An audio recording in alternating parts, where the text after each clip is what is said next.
नमस्कार.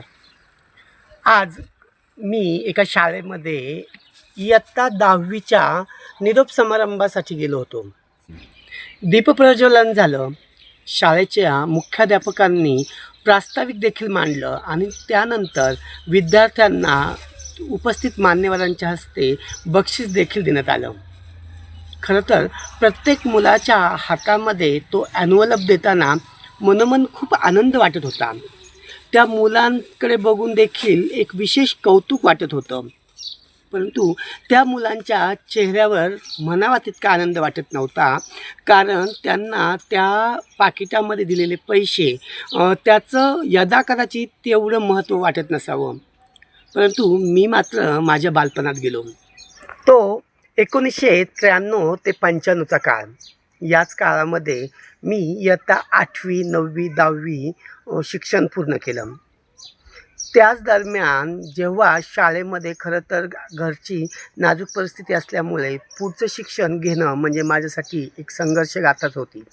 त्यावेळी त्या बालपणामध्ये नेहमी मला असं वाटायचं की आपण जर शाळेमध्ये चांगला अभ्यास केला किंवा अभ्यासाव्यतिरिक्त ज्या काही ॲक्टिव्हिटीज आहेत त्यांच्यामध्ये भाग घेतला, म्हणजे कथाकथन असेल, खेळ असेल, नृत्य, गायन, वादन, ह्या प्रत्येक ॲक्टिव्हिटीमध्ये मी भाग घ्यायचा.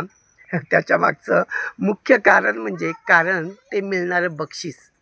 कारण त्या बक्षिसामध्ये गावामधले काही लोक वही, पेन, पेन्सिल असं शालेय उपयुक्त असं साहित्य देत होते आणि ते बक्षीस माझ्यासाठी मोलाचं वाटत होतं. या व्हिडिओच्या माध्यमातून मला तुम्हाला एक गंमत सांगायची आहे.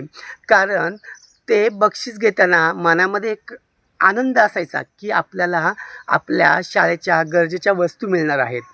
परंतु ज्यावेळी मी ते बक्षीस घ्यायला जायचं त्यावेळी बरोबर मान्यवरांच्या हातातून बक्षीस घेताना पाठ मात्र विद्यार्थ्यांकडे व्हायची आणि त्यामुळं कुठंतरी चड्डीवर असलेलं थिगं सगळ्या विद्यार्थ्यांना दिसायचं आणि मग ते सगळ्या मुलांच्या चेहऱ्यावर एक प्रकारचं हसू यायचं.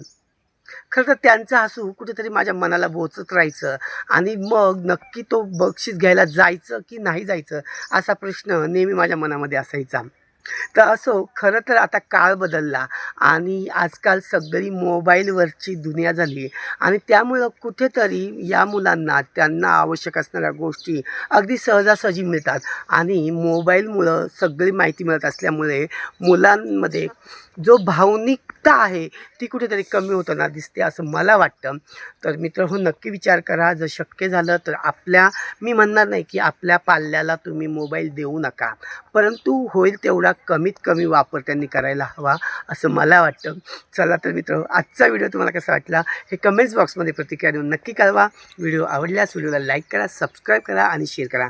आणि हो, जर तुमच्याकडे देखील शाळेच्या काळातील जर काही आठवणी असतील तर कमेंट्स बॉक्समध्ये कमेंट द्यायला नक्की विसरू नका.